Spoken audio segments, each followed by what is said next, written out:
I want to introduce to you Stewart and Vi who have come to us from Woodstock? Ingersoll. Ingersoll, very similar neighborly city. You are working with, do you call it Youth for Christ? Do you call it Youth Unlimited? What do you call it? Both. It's both. It's Yep. both now. YFC Youth Unlimited. YFC Youth Unlimited, and you're doing some really interesting work with them, and I want to get to that in a minute. Also, I understand you're working with some corporations as a kind of a liaison or a Employee support. employee support, which Some call it chaplain. oh, chaplain. Yeah. Okay, and one of those corporations is right here in Burlington, I understand. Evers Microsystems. Close. Oh, there you go. Okay, but I want to go back. You guys weren't even married yet when you had the accident, right? That's correct. Tell me what happened, Stewart.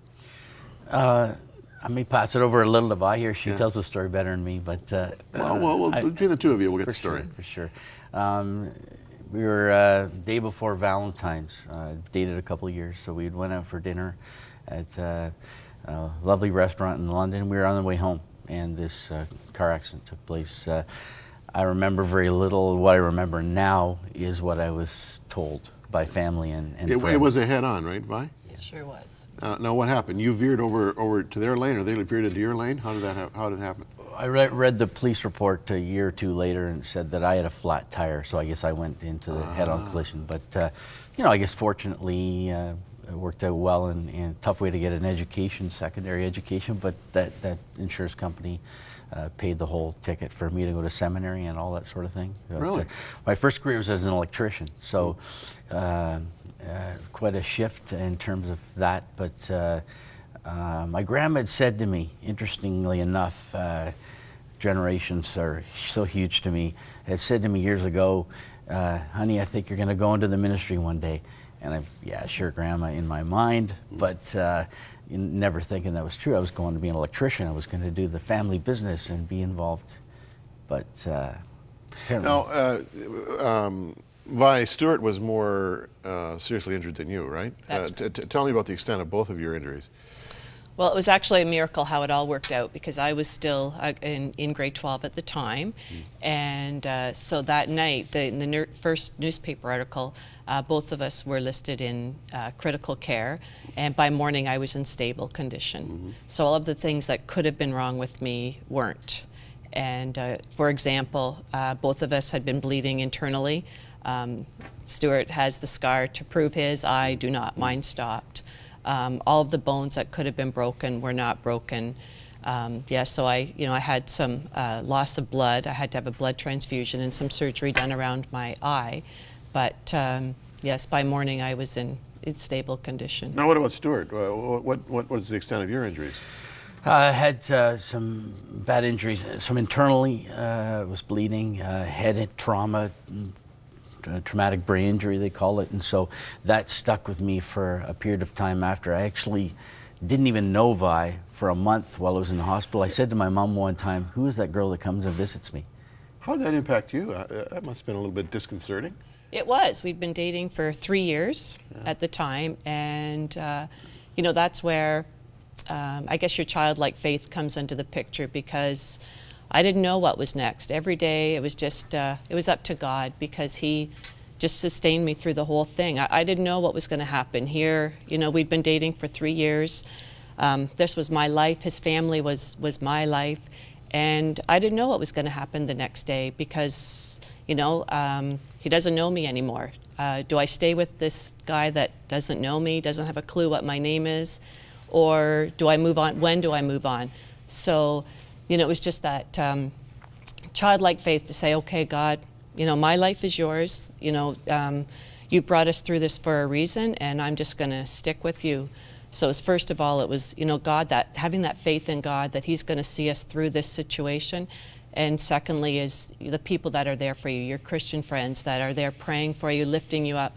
Every day when I came home from the hospital, there was a friend there to take me out for coffee, to listen to me cry, to find out, what happened today. So what would we do without our friendships, right? Now, when you say God must have brought us through this for a reason, what does that mean to you, Stewart? Like, when you look back on it, was there a reason, and what was that reason? Yeah, it was a very transformational unsuspecting 24th of May weekend when we normally open our cottage, which we did in the Muskokas area. And it was, I'll never forget it. I laid on the bottom bunk. I was looking at the top bunk, and it just hit me like a ton of bricks, like really like a warm river over me. That God said, "Son, I saved you for a reason, and I've got a plan for you." And you know, not knowing the aspects of what that plan looks like, when you hear that voice, it somehow impacts you in a way that you got to listen. So I listened, and I did some vocational training, and it described that I would be best suited as a clergy, as a minister. And so then the insurance company took over from there and trained me, and for the next 7 or 8 years, and yeah, paid me a wage while I was in seminary. And just, I mean, how do you get that kind of stuff unless God's involved? So he looks after his kids. So you're training for the ministry, and I suppose at that time you were thinking in terms of being a pastor.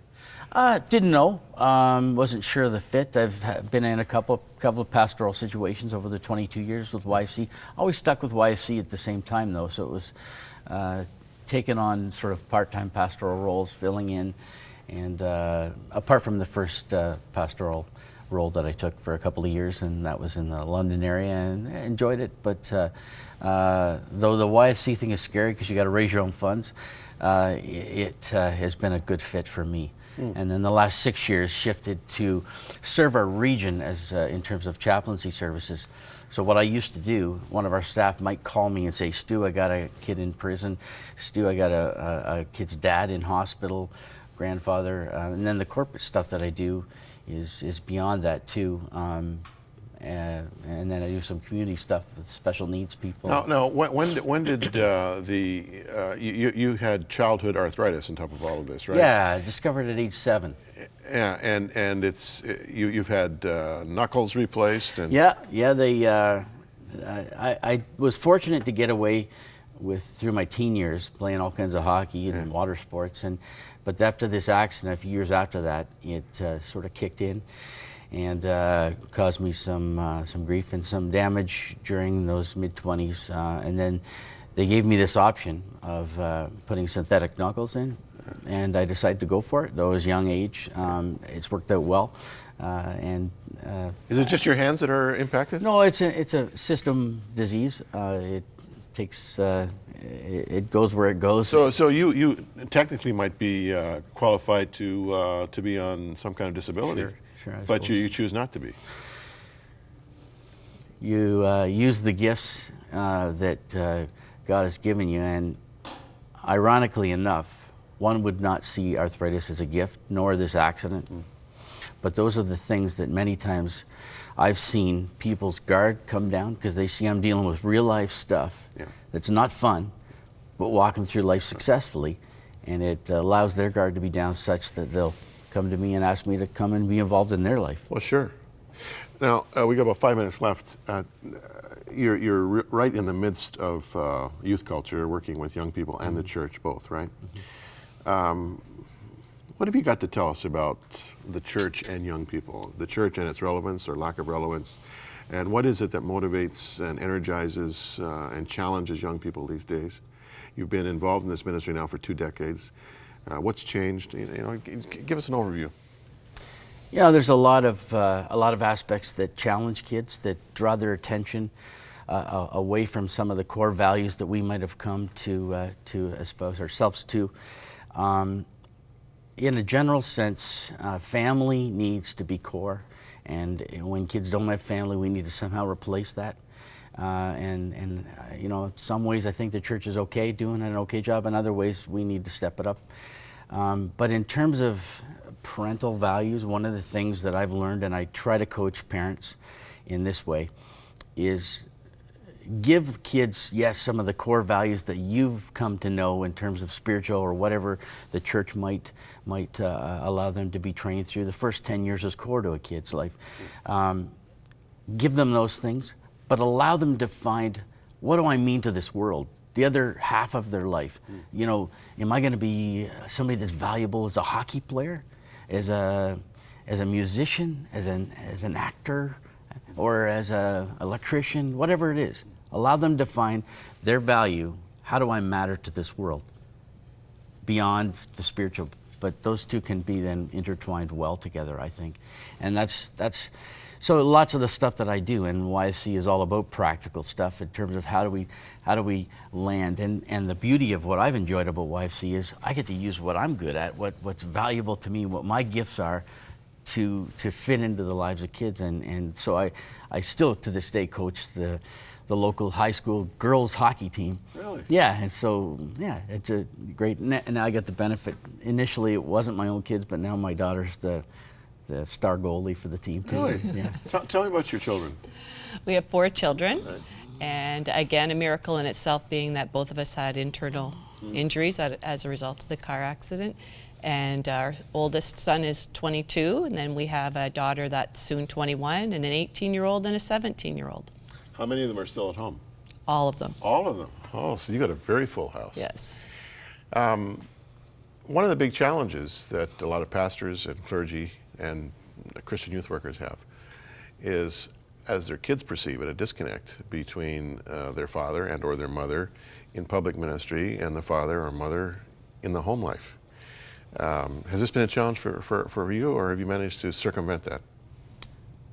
I like to hope we have done okay. You know, again, I've got the latitude to be involved in their important things, and so that's a healthy thing. Whatever it takes in terms of responding to their specific needs as a person, I think we've done okay. I hope. So far, so good. They're all choosing God in different ways, and how He fits into their specifics. You know, it's stick with it. You know, the core thing of them knowing that I love them for who they are. Yeah. We love them for who they are, right? Yeah. And as the scripture says, love covers a multitude of sins. We all have our shortcomings in parenting, but when you really love a kid, boy, does that make a difference. Yeah, I mean, they see the good and bad in me, and so I have to live out loud with them. And you know, Colossians 3:16 says, allow the Spirit of Christ to dwell amongst you richly. Yeah. To me, that is huge. Wherever I go, whatever I do, the Spirit of Christ needs to live out loud in me. And that means within my mistakes, so how I deal with my mistakes. And there's not a teenager on the planet who doesn't respect authenticity. Stewart and Vi, thanks for coming our way. I wish we had more time, but it's been terrific. We'll be back with more, friends, right after this.